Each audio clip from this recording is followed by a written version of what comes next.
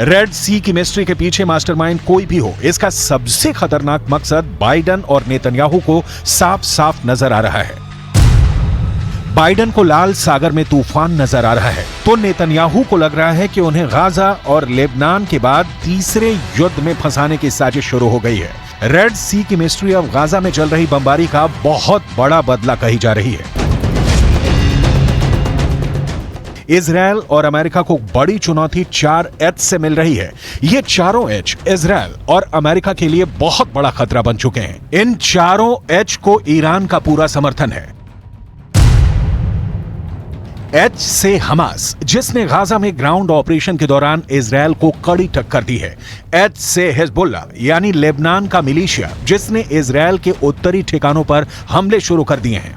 H से Iraq का militia Hashd अल शाबी, जिसने इराक और सीरिया में अमेरिका के अड्डों पर हमले किए हैं। एच से हूथी यानी यमन का विद्रोही गुट, जिसने लाल सागर पर गुजरने वाले हर इजरायली शिप को टारगेट पर रख लिया है।